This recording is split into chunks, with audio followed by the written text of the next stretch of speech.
We are live. This is the show that you have come to love if if you've been around for the two episodes that we've done prior to this. This is It Ain't Easy Being a Human, where we are here to share compassion about the fact that it ain't easy being a human. It's a pretty universal experience.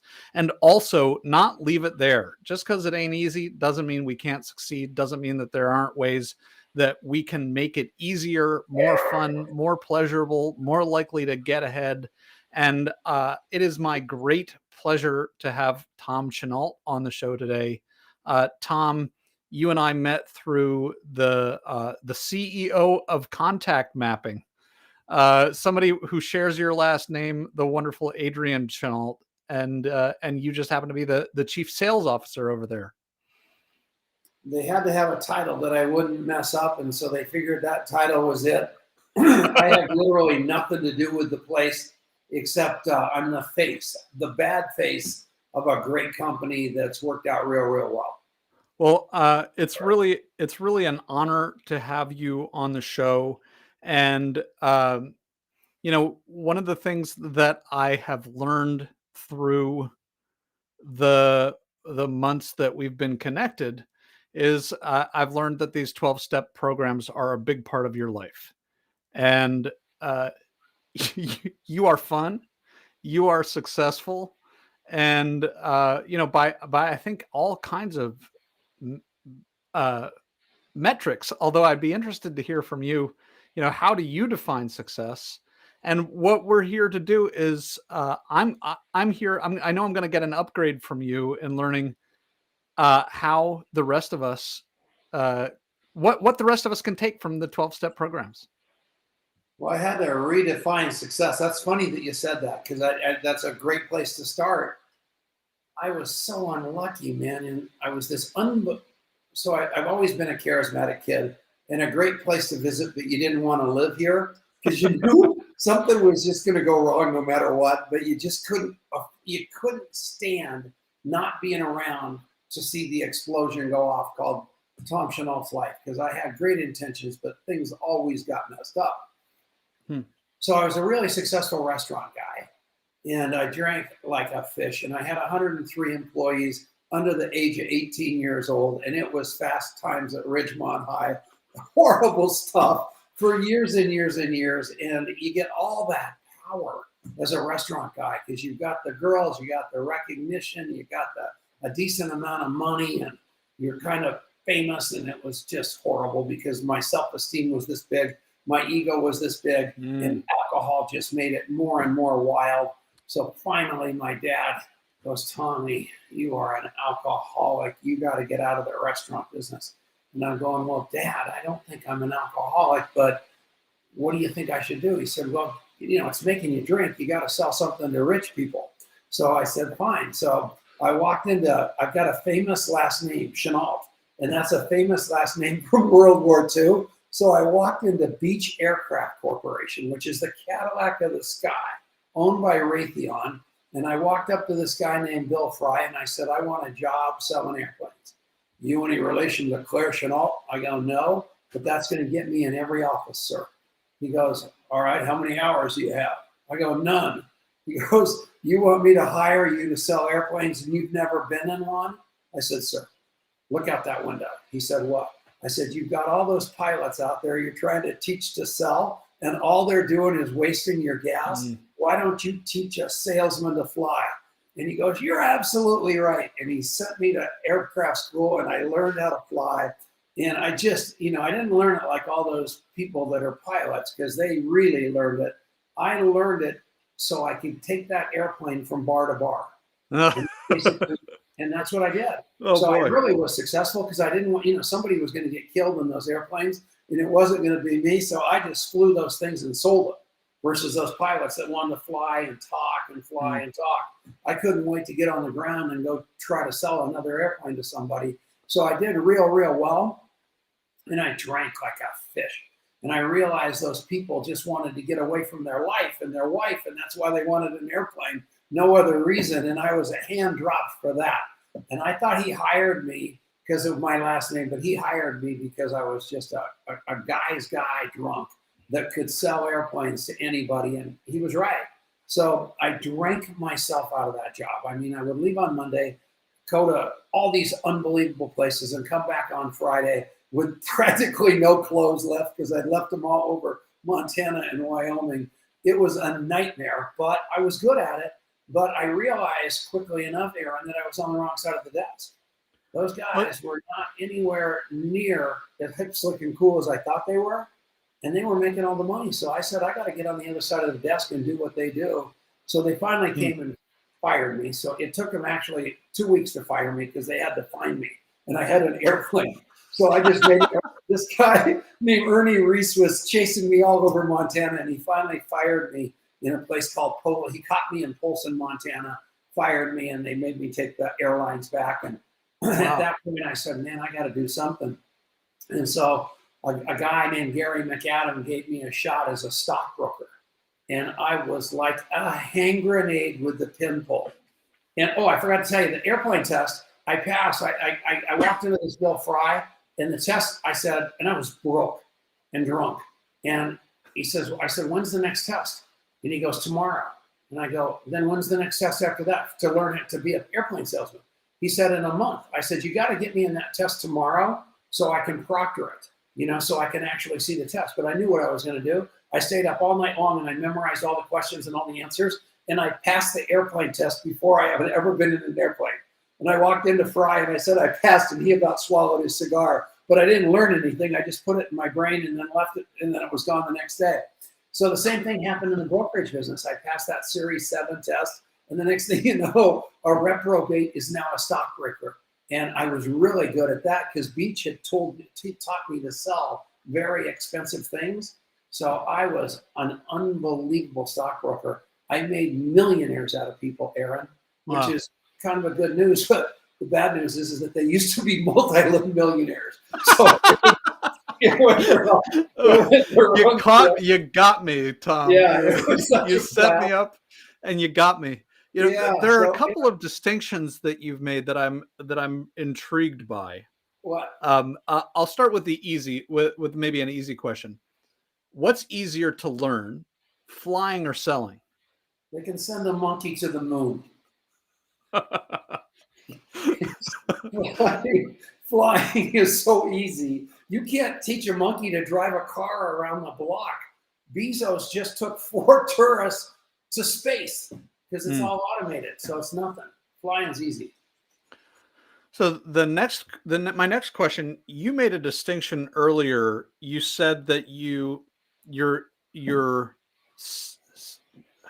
how did you put it? Your self-respect was this big and your ego was this big. Yeah, my self-esteem was minuscule. Your self-esteem. Yeah. So help us with the distinction that you're making there. Well, you can see that people with self-esteem are comfortable in their own skin. People with no self-esteem can't stop talking. It has to be bigger. It has to be louder, and alcohol just fueled that.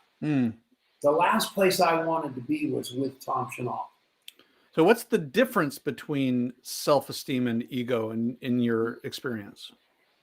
Probably you and I. You and I are the difference. I'm an ego. You've got self-esteem. I take it. So, I think there's there's an acronym in Alcoholics Anonymous for ego, which is edging God out. And I think that pretty much sums it out. I don't take credit for anything anymore. I'm a complete creature of surrender to God. I mean, I live my life in a very, very non-religious but spiritual way where I just don't drive the bus anymore. I never say no to anything. I just show up and let the miracles happen. And inside of that, it comes a humility and an understanding that we're just passengers on a really, really wonderful big ship. And I'm just trying to do the most good I can do on any given day. So I'm intrigued by this idea that, I know, at least I believe I know that in the 12 steps they call surrender. Right? You were just talking about, I don't drive the bus anymore. You make decisions, right? I invited you, for example, to be on this show and you said yes. That's a decision. So what distinction do you make between the decisions that you make and and letting somebody else drive the bus? I mean, it is so rare that I say no to anything that Mm, involves something that I was going to say no to. Obviously, if somebody said, "Would you mind putting your hand on this hot stove?" I wouldn't do that. There's common mhm. sense involved. But think of all the things that happen to you all day long where you just don't want to go. You do not Mm. want to go no matter what. I always say yes. And Wow.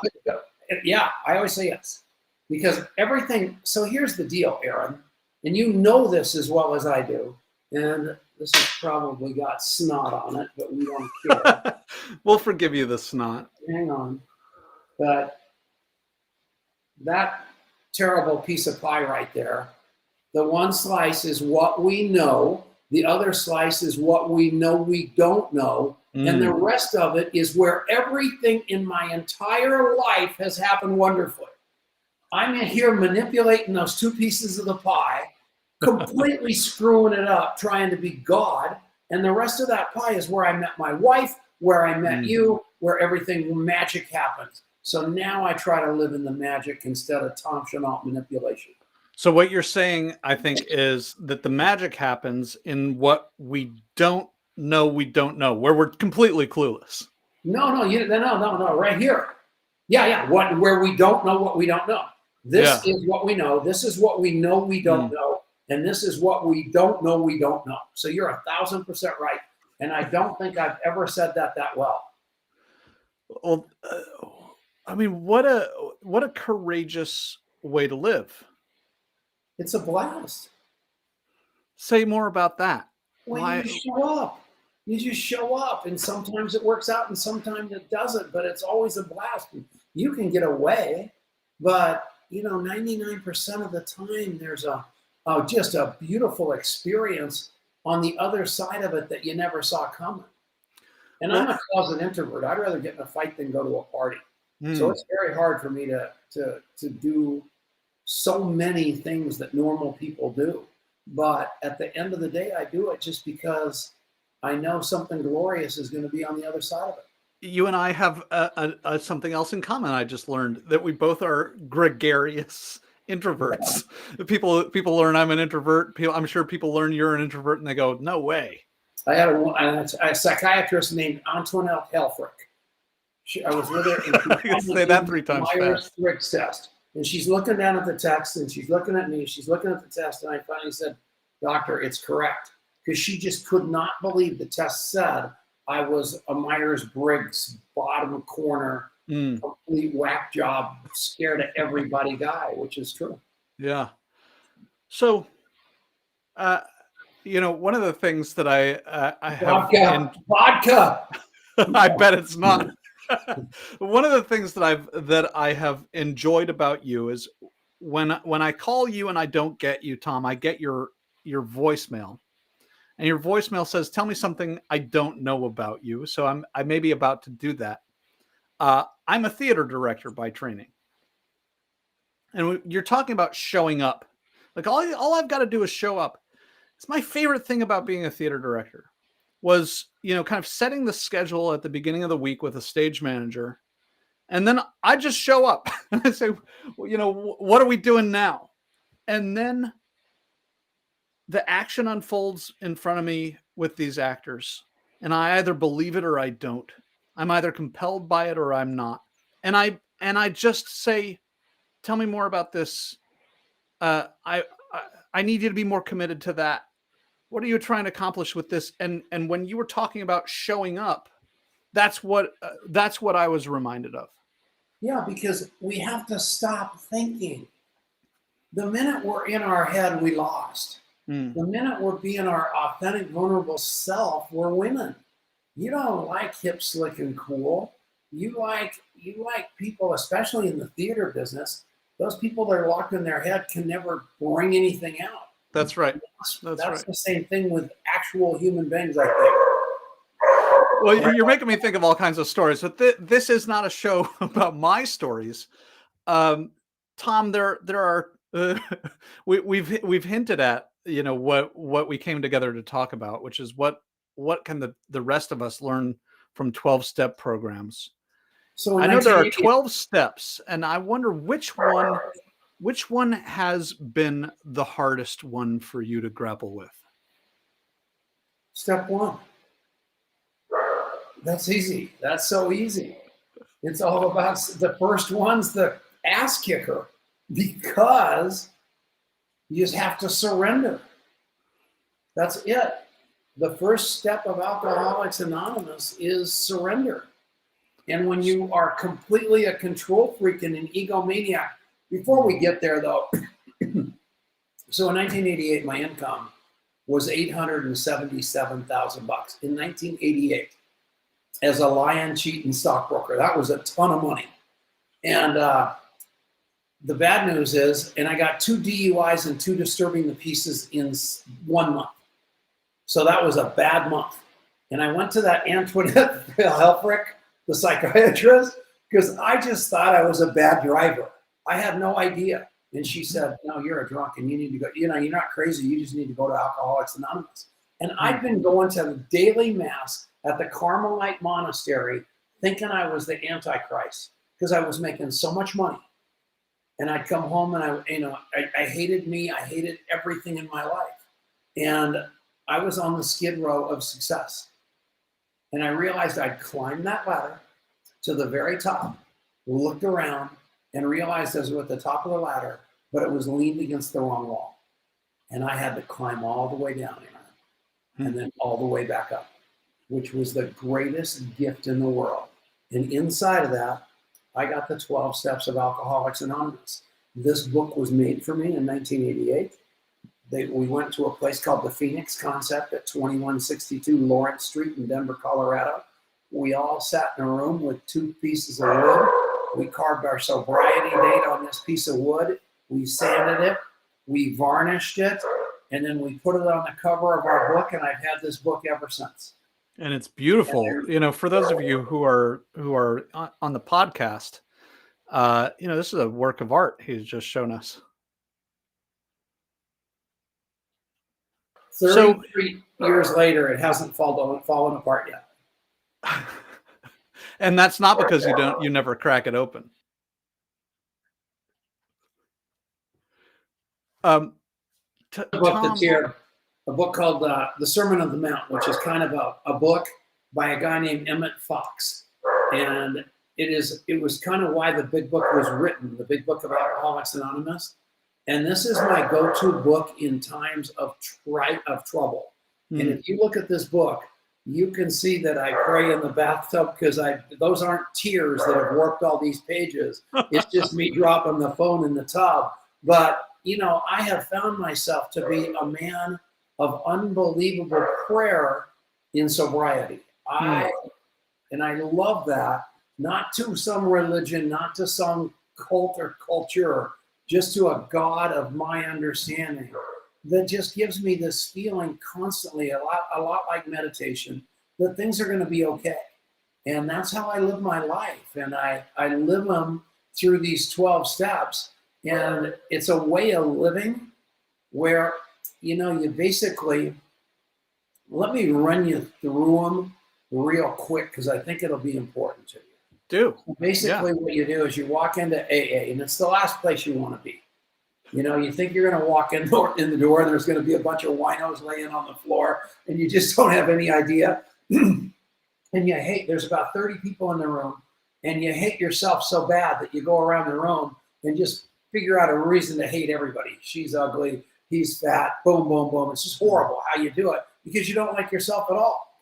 And you just sit there, and the first meeting I went to was like 7 hours long, and I looked at my watch, and it had been on for 15 minutes. Can I pause you there for a moment, Tom? Because you just said something so profound, I think, for the rest of us.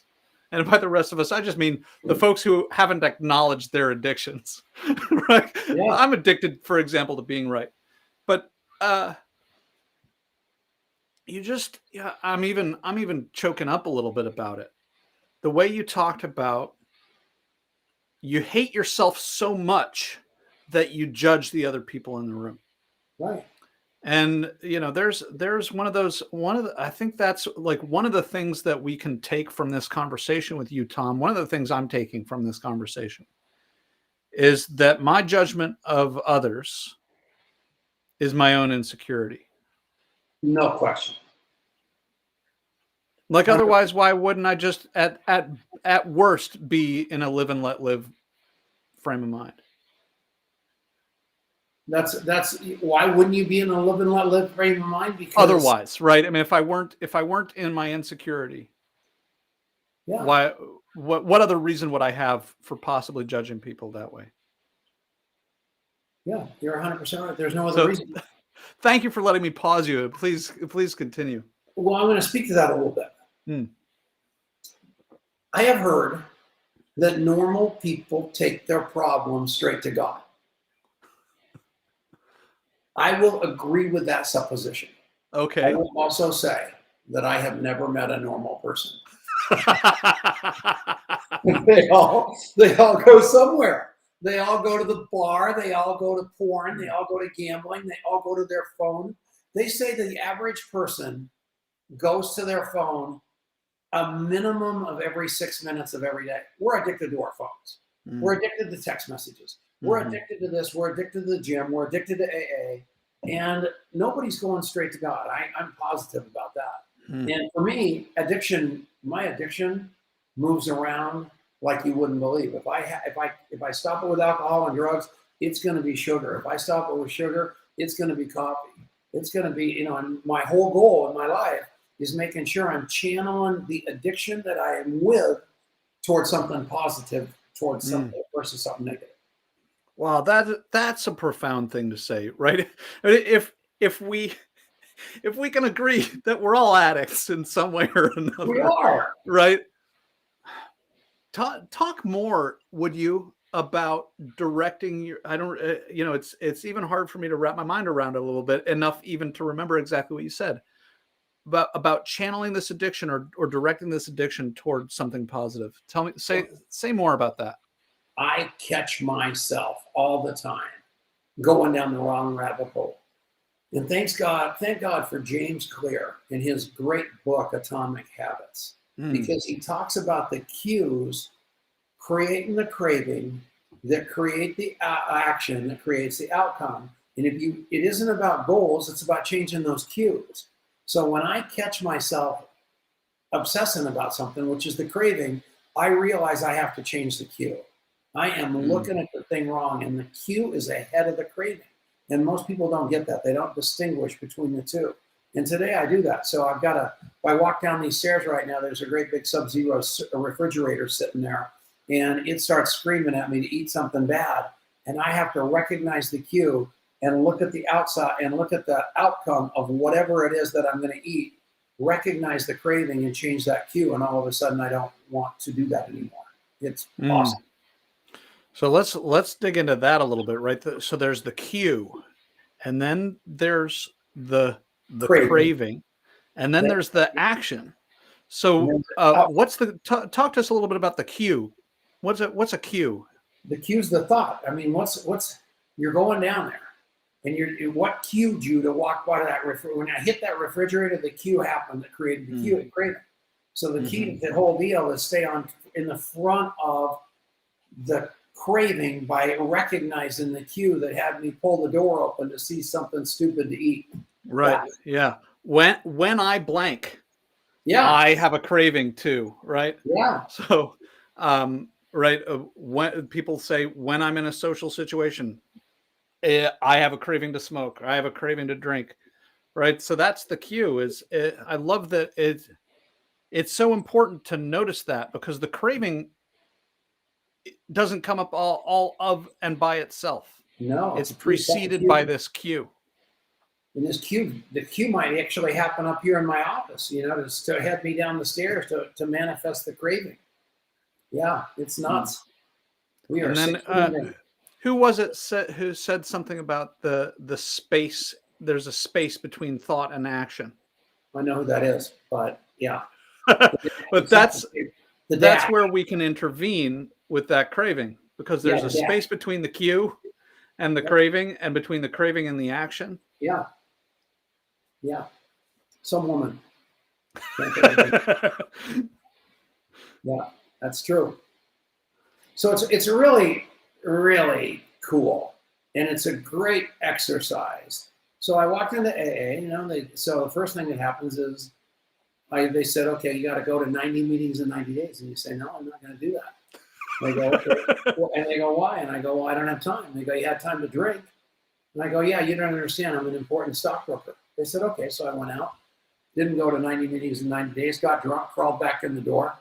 Then they said, now you've done that. You need to read this book. And this was the book. And so I kind of, I'm a smart guy. I passed that airplane test overnight. I did the same thing with the brokerage test overnight. I did the same thing here. The guy kind of laughed at me and said, no, we're going to read this together line by line. And this guy was a homeless guy that had been sober a long time, that was just a complete and total bum.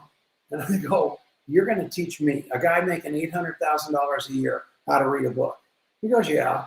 I go, sure. I said, so of course I ignored him. Went out, got drunk. I crawled back in the door, and the same thing happened again. He said, now you're going to read the book with me? I go, yeah, I'll read the book with you. So we do the book. Then he said, you have to do these 12 steps we're going to talk about in a minute. And I go, with who? He goes, with me.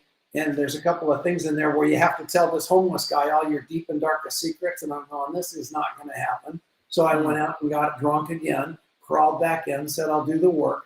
Finally went through. So I went to the 90 and 90, read the book, did the steps, finally got done with it all. And I said, okay, now what? I graduate, right? And he goes, no. You didn't graduate. You never graduate. I go, what do I do? He goes, you go help other people do the same thing. Mm-hmm. And I've been doing that for the rest of my life. I go to an AA meeting every day of my life. I went to one today. I go every day of my life. And my life is unbelievable, as you know. And I am a born con artist. I believe myself I can tell myself anything. So that guy said, so in Longmont, Colorado, where I live, I'm trying to point at that guy. In Longmont, Colorado, where I live, they did this thing. A charity for battered women had an artist paint all the influential people in town. And they knew that at the auction, everybody would buy their own picture and get a lot of money. I had them paint this guy, who was an alcoholic sitting at the corner, who was a dear, dear friend of mine. I had them paint him. And they go, why? I go, because I want that painting. And they said, why? I said, I'm going to hang it in my office for the rest of my life. And they said, why? So I don't start thinking I'm half as hip, slick, and cool as my paycheck is trying to tell me I am. And every day I look over my shoulder and I remember where I came from, because I'm one drink from going back there again. So, wow. Tom. That's so cool. How long, Tom, have you been sober? 33 years. 33 years. And now I'm not very... That's not much. That's not much. 12,000 days is a long time. Yeah. Is that how long that is? It's more than 12,000. 12,087 days, I think. 12,087 days. And how many of those days have you gone to an AA meeting? Almost all of them. That's incredible, right? So we went from your resistance to going to 90 to now you've done almost 13,000 of these things. Yeah. And you're no less accomplished and right than you were then. You were too busy and important to go to these 90.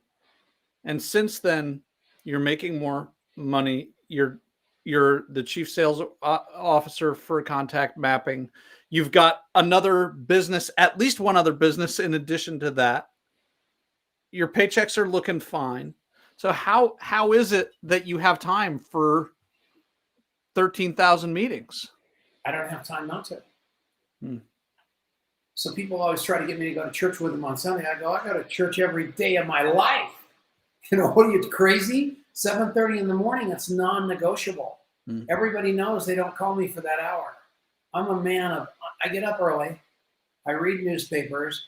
That contact mapping you talk about, most of the time I message all these people I'm supposed to remember that day from the bathtub. So I get up about 5:30 in the morning and I spend about an hour in the tub and I'm all wrinkled in the whole shot. And I can pop out of there. And then I do a conference call, a motivational call for about 80, 90 people, which is called the Hair on Fire call, aptly enough. And that takes me to 7 o'clock. And then between 7 and 7:30, I try to do some sort of spiritual or relational Facebook Live for that world. And then I do my AA meeting between 7:30 and 8:30 in the morning, and then I'm pretty much off to the races. So it's pretty sick. And there's a guy out there named Frank Kern, Aaron, that did this. I listened to his video because I heard he made $6 million in a day doing all kinds of jazz on the internet, and I was intrigued by that.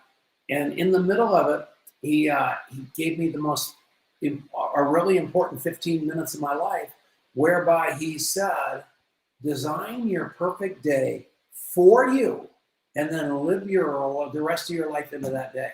And what I have done is exactly that. I have lived my life into the perfect day, and I live that every day. So I wake up with my hair on fire. I go to sleep completely emptied out and wake up and do it again the next day. And here I am, 70 years old.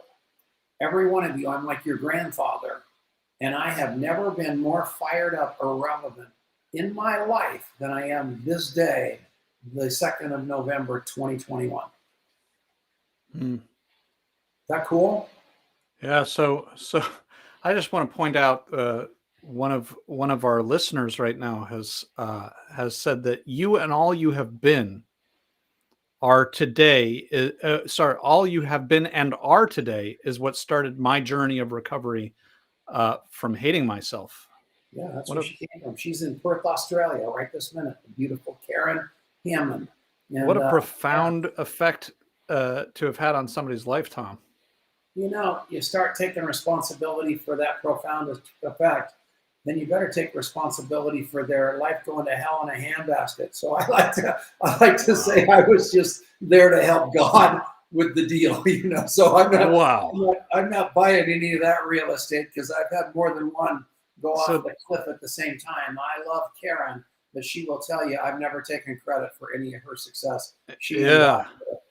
yeah. What another profound thing you've just said. There's so many profound profundities here, right? If you're going to take credit for helping somebody accomplish, then you better be ready to take credit for when they go to hell in a handbasket. I'm leaving the credit to them and to God. That's really something, Tom. Works. So you wanted to go through all 12. I think we're still stuck on surrender. Where would you like to take us next? Well, you take a look at what the 12, so basically just blasting through the 12 steps of, and I talked about the first one being the most badass, and I'm going to change 2 words because the first step is we admitted that we were powerless over alcohol, that our lives had become unmanageable. Mm. But basically, the truth of the matter is, I had to admit that I'm powerless over everything. And that my life was unmanageable. Not just alcohol. The alcohol for me, Aaron, was only a symptom. I had to peel that onion back, and that's why contact mapping is so doggone important. Everybody thinks it's about the app. Every day we have an AA meeting in contact mapping for normal people because there is no difference between me and anybody else. We are all human beings trying to get through a day the best we can. And so what we do is we have a meeting every day. And basically that meeting looks like this. I don't know if you know. Yeah, you do. Holy mackerel. This comes from your buddy, Jerry Kalana. That unbelievable book of his called Reboot. He talks about radical self-inquiry, sitting down and sharing that with other human beings, like-minded human beings, going to the edge of the clay and going to the back for all the answers. That's all contact mapping and Alcoholics Anonymous are. That's it. You love Jerry, don't you? I do. Jerry Colonna is a hero of mine. Yeah.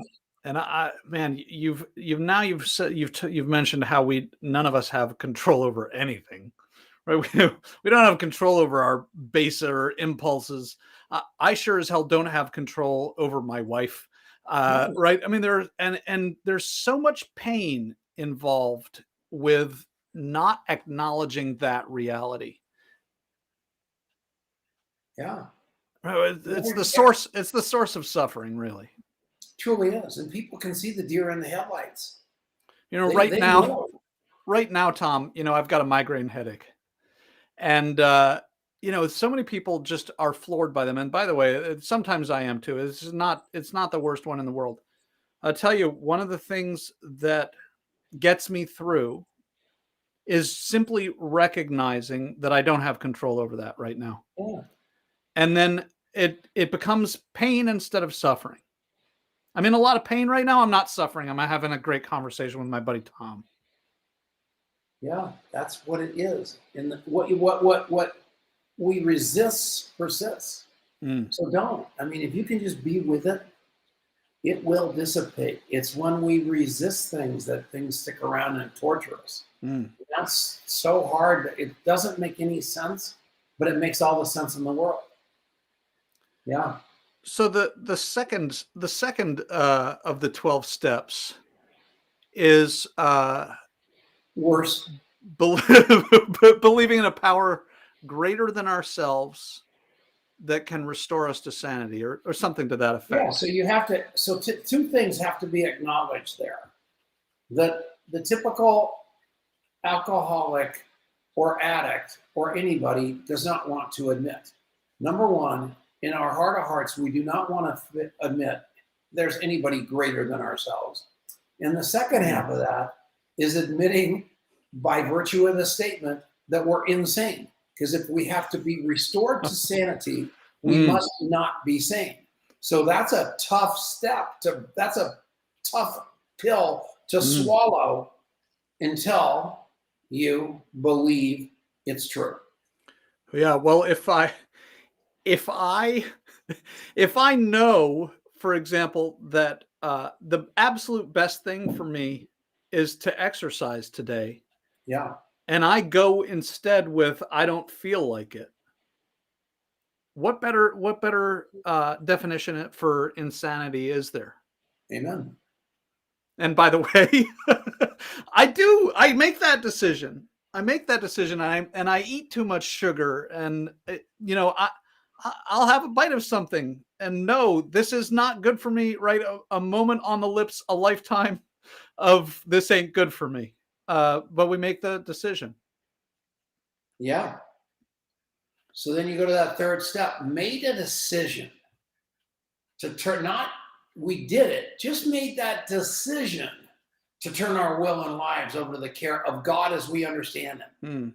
Not that crappy God that you had at church that was telling you to do 45 Hail Marys and a bunch of push ups. A God, you know, in my life, I got a loving God that just has me. I love turning my will and life over to that care of that guy because he's doing a whole lot better than me. So So let number me one, ask I had you. to make that decision, and two, I had to redefine God in order to have it fit for me, not fit for the Hmm. one that my grandmother had my mom understand and foist on me. So let's talk about God for a second, because I want, you know, this one has me wondering all the time. For the atheists among us, Sure. is there no hope from AA and 12-step programs, or is there a No. way to be to have your atheism and eat it too? Okay, so what does an atheist think about God, Aaron? That he doesn't exist. Okay, so that's how an atheist understands God. Hmm. Can't So live then out of these things. That was a trap. so then how do you turn your life over to something that doesn't exist? The same way that you're doing it right now. It's all a basis of faith. So you're giving it up. You're just taking yourself out of the equation. Perhaps it's the moment. Yeah. Okay. Uh, That's easy. I think it's easier for an atheist than it is for a card carrying whatever. hmm. Because you don't have all the religiosity binding you down. You're just standing there in nothing. Because that's basically where you are. You're standing in nothing. Wow. God Wow. This is. is great. This is great. Well, so for you, the atheist who's listening, right? I mean that as you God as you understand him includes you, which is Yeah. pretty profound. That the non-existence of God is an understanding of God. That's really simple. 99% of the alcoholics that walk into Alcoholics Anonymous run out the door when they see the word God because they feel like God's the one that got them in that trouble in the first place. Mm, mm. And it's probably true, but it was their God, not God. It was some crazy convoluted concept of God that their grandparents taught them. So we're answering this question that's come in a little bit, Tom. How did you redefine for yourself? How did you redefine God for yourself? One of our listeners wants to know. Hang on, the dog's barking. Whoever heard that. Okay, so say that question one. How did I redefine what? God for yourself. How did you do that? Maybe that's For me, God's always evolving. I mean, I'm telling you, it's not a one. I think I'm closer now to. My wife's a Buddhist. If I had to pick a story in the history of religion that I found to be my favorite, it would probably be the story of God and Jesus. But I happen to believe that God had a lot of kids, not just one. And so I refuse to send somebody to hell because they don't believe the same way as me. So my thinking has changed over the years, and it's boiled down 100% to something that is so clean and so clear for me, it can't be argued. And that is the cliche that I've heard forever, but I never believed or really understood. And that is God is simply love. Well, that's really pretty. That's pretty fantastic. And I found myself inspired a moment ago, Tom, to share with you. I don't know if I've shared this with you before. My personal mission in life is to elevate human dignity, and most of the time I'm doing that in corporations. Oh, I lost you, Tom. There, you're back. I'm doing that in corporations, and I think you're muted. But I'm also doing it in this show with you. We're here. We're elevating human dignity, and so the way that I have thought about what God might be in my life is God is that action which most elevates human dignity, which I think is not distinct from God, the idea that God is love. And we can't hear you. I think you're muted. That's 100% right, and you hit the nail on the head. But what freedom! Not having to make all those important decisions, just standing in love, where you're not living in your past and you're not living in your future. You're just living in the now, showing up for what's put in front of you is unbelievable freeing. And somebody asked me what life is teaching me right now. I got blackmailed by a goofball on the internet this year. Just did something really, really rotten to me. And it was embarrassing, and I was probably 5% guilty. And my ego got hold of me, and I thought I could buy my way out of it. And I made all kinds of bad decisions about that. I kept a secret from my wife for months and from Adrian and everybody. So the lie was right behind my eyes, but I didn't think anybody knew it. And so I will tell you, and then I have a 33-year-old daughter who is very, very aware of everything in life. So she and I have had some deep conversation about her dad's racism, about his microaggressions, about a lot of stuff that was really, really tough to hear, to be a better person on the other side of. And then I was married 30 years ago, and a bunch of stuff from that mistakes that I made came back to the present for me to look at again with another pair of glasses called extreme remorse. So I will tell you all that life this year has been introspective and hard for me to understand why this is all coming up, but at the same time, so unbelievably thankful because I'm in a position to not strike back, but to look inward and come out of it a better person. So that's what life is bringing me right now, and it's been interesting, pretty hard, and well worth it. Tom, one of the things that I've admired in conversations that I've had with you, conversations that I've heard you have with others in public, is this kind of incredible transparency, right? Like, how many of us would say in front of God knows how many people right now, you know, her dad's racism, and just simply acknowledge the fact of that. And I'm guessing that it's connected to that transparency is connected to this freedom that you were just talking about. Yeah, we're only as sick as our secrets, and people already know. And what I've done is I've made enough money and and gotten enough things that I realize it's got nothing to do with happiness or anything else. I've got to improve all my relationships, especially the ones closest to me. And the way that I do that is to get anything between us out of the way. And going back to the contact mapping, I have 4 or 5 people that really don't like me very well. I mean, they don't like me at all. In fact, the thought of me probably really doesn't make them happy even thinking about me. And on a regular basis, I send them a text message and don't say I love them or something that really would piss them off, but just tell them I know they're alive and that I'm here. And the reason is there's twofold. Number one, I think I should. Number two, I think there's 3 reasons. I think I could repair the relationship someday. And number 3, the most important is that they're between me and God. They are between me and God. And so when you start thinking about that, that means that they're closer to God than I am. And I got to pray them out of the way. So that's what I do. So tell me more about how does someone not liking you stand between you and God? Because they're between me and God. Okay, we can leave it at that.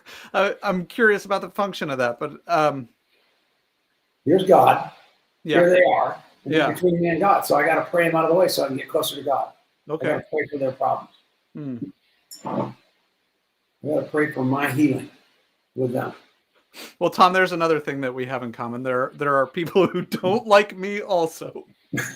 And I do, I strive to not make that about them. Right. And just say, as you were just talking about, there may be an opportunity if I keep the door open to repair this relationship someday. I don't want to die. I'm 70. You're 12. I do not want to be. When you start getting to be my age, you're starting to say, I don't really want to leave here with any unfinished business. And I'm going to do all I can to repair things that even might not even supposed to be repaired. It's just not worth it to me to have anybody losing any sleep over something Tom Chenault did. And I just don't want that. So let's see. We've been in this conversation for a while. I don't want to make everybody, you included, miss their dinner. They have nothing to do. What you would stay here? Where would you go? You got a headache. You're just going to go lay down. I'm not ending the conversation. I'm just wondering, if since we're having a conversation about what can 12 steps 12-step programs offer to the rest of us, and by the rest of us, I mean okay. Can we go there real fast? Because it's so important. So we just went into God. Yeah. So now we have to go into each other. So then you make this list. That 4th step, you have to make a list of all the things you're pissed off about. So you write down, I am mad at Joe because Joe broke my rifleman rifle when I was 7 years old. What? Okay, so now I'm mad at Joe for breaking the rifle. What did that affect? It affected my happiness. Okay, the 4th column is what's my part in that? And you are there for every resentment you've got. And you go through this long list and you write it all down, and this crazy sponsor is there with you every inch of the way. And you're writing down all these resentments against them and them against you, and it's all on a piece of paper. And all of a sudden, you're looking at this big document, and you're seeing your part in everything rotten that ever happened to you. And then you have to go to this sponsor And this guy you sit down with, it's not like the priest behind the counter. It's some alcoholic like you that, just thinks like you do. And you tell him all this stuff, and he looks at you and says, thanks for telling me, and here's what we do now. And then you ascertain what your character defects are and your shortcomings. And that's a bad deal. And you're going, gee, many Christmas, you mean I was this, this, and this? And you go, yeah, you were this, this, and this. And then the guy goes, well, your next decision is, do you want those to go away? And you have to make a decision at that point whether you do or not. Because when you get on your knees and you ask God to remove those shortcomings in character defects, God removes them. So you better be darn sure you want them gone. So now you're a different human being coming out of that. That's the 6th and 7th step. You've written them all down. You actually don't like the way you were. You realize they caused all your problems. And you're asking God to remove those defects of character and shortcomings. So then you hit that next step, which is the 8th step. You write down the list of all the people you've harmed. And you go to all those people. One of the things I notice about myself, Tom, when I'm looking at my character defects, is that I just like not exercising, right? Is I recognize them as character defects, and I don't necessarily want to let them go. They're your friends. Why don't I want to let them go, Tom? Because they've worked for you, even though you're a sick person. They work for you, and you think they're serving you. But by virtue of the fact that you knew it was a character defect, you knew it was a manipulation or a con, you're just not ready to let go of it yet. And that's just rigorous honesty. You're not ready yet. Nobody says that there's no test at the end.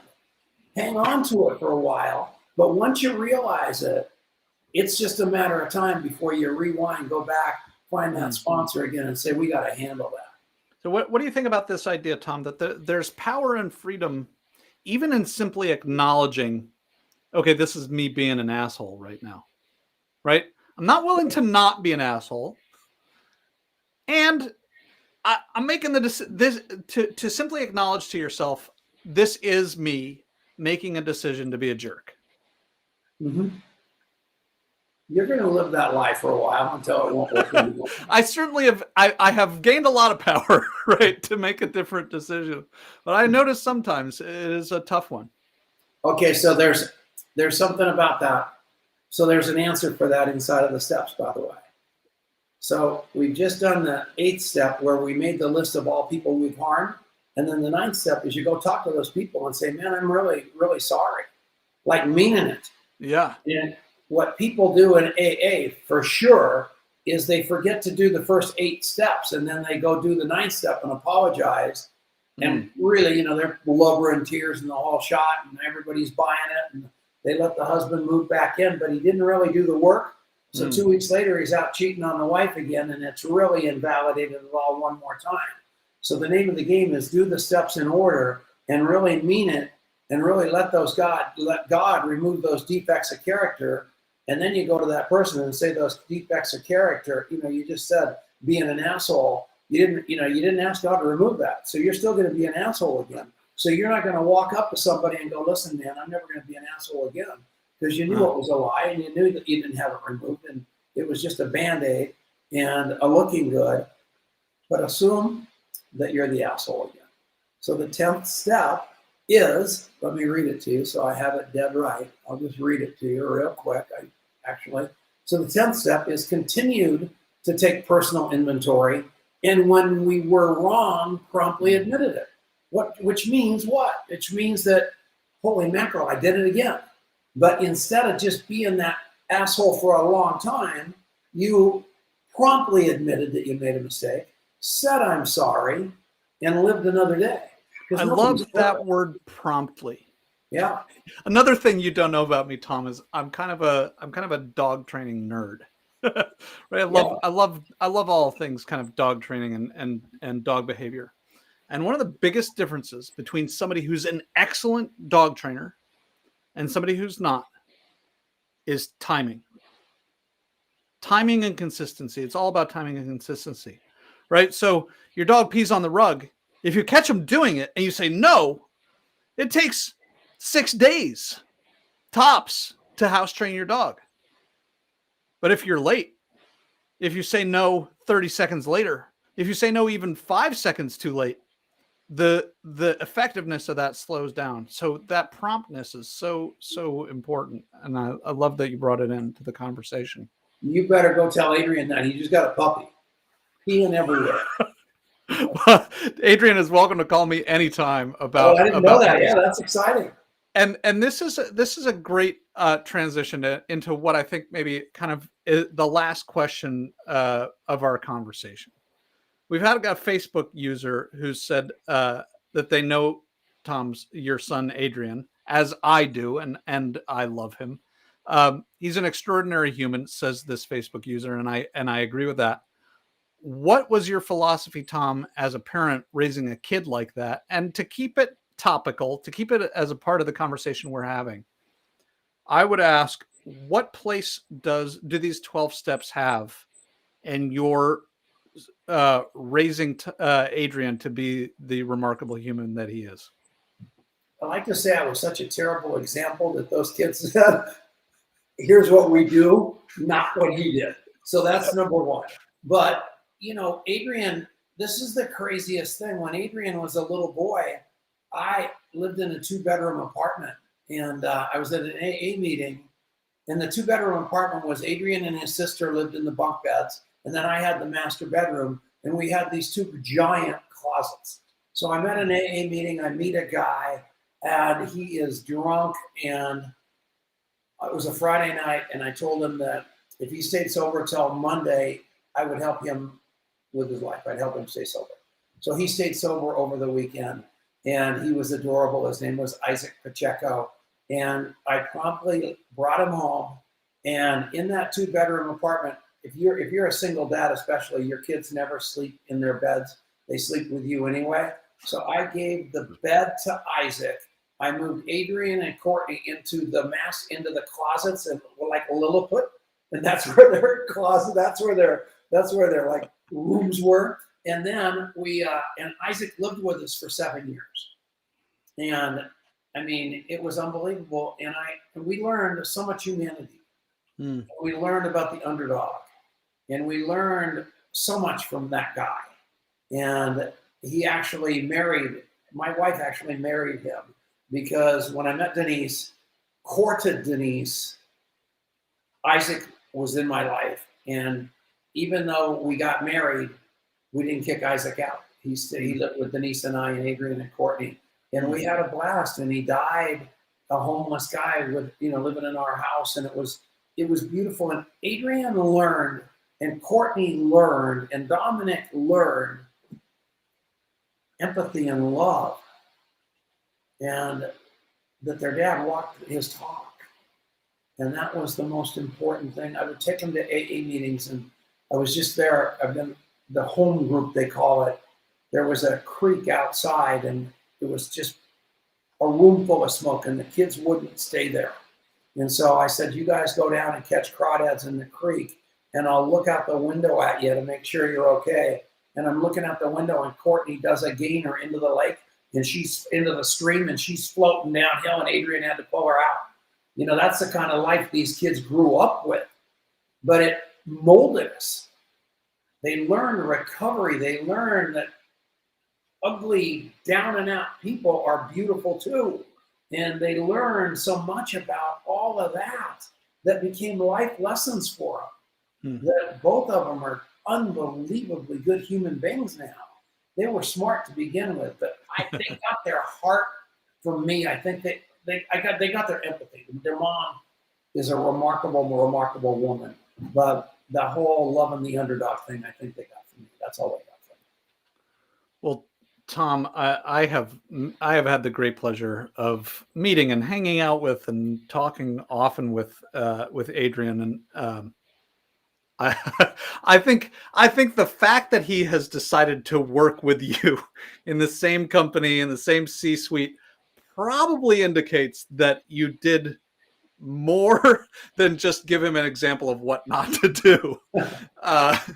I think it was just this morning I heard somebody on a podcast saying nobody has no value because at worst you you can use them as an example of what not to do. But I can say, this conversation with you, Tom, has touched me. I said on social media that I was going to be getting an upgrade through our conversation today, and that I knew that our listeners would also have an opportunity to get a mental upgrade. I think I have delivered on both of those promises. This has been an upgrade for me. I think it's been an upgrade for our listeners. Are there any other thoughts that you would like to leave with our audience? You know, it's so easy to look at people as prospects. It's so easy to look through people.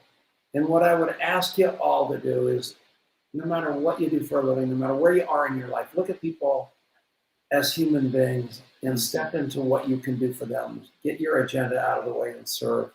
And it will pay you on this planet, and it'll pay you in the hereafter, no matter what that looks like to you. I'm a firm believer of that. And yeah, let's get rid of all this hate and all this division and unite with our definition of God, which is love with no other rules. That's all I want to say. Well, Tom, I truly appreciate you doing this. Being a part of this conversation has been an honor. It's been an honor to have you on the show, folks. It ain't easy being a human, Yeah. but it's what we've got, and there's an awful lot of fulfillment and pleasure and joy and success to have. And keep coming back. Keep coming back for this show, because we're going to have other guests like Tom. My wonderful co-host, Kristen Graham, was not able to make it to join us today, but she'll be back. She'll be back next time. And Tom, I hope we'll have you back another time. Maybe we'll go through 6 more, or maybe we'll talk about something completely different. Anyway, and I know some unbelievable train wrecks that I'd be happy to tune you into too, that have done okay in life, that are really good. There's nothing better. Brene Brown talks about it. Everybody's got a story that will bring you to your knees if you'll just take the time to listen. And what people have gone through is just such a joy to learn, and learning your story. Aaron, I love you. And I told you that the very first time I met you. Were taken aback because I fell in love with you at first sight. Yeah. You just weren't even able to be with it, if you remember. And I told you I love you really early in the game. And you go, what do you love about me? And it was so cute because he's just adorable. He said, you just want to hug him. Well, so, I'm curious, it's and I'm in a line of work where one of the principles we teach our clients is be specific. Yeah. Right. So if somebody gives you feedback, learn more about it. Right. There are gems in that feedback. And if it's broad, dig. Yeah. It's beautiful. I love you, man. Thank you. I love you too, Tom. And my love deepens every time we have an opportunity to get together. So thank you for getting together with me again. And in particular, in a setting like this where we can share it. The big question, was I nervous? The answer, I was very nervous. Thank you. Bye, everybody. Bye, everybody.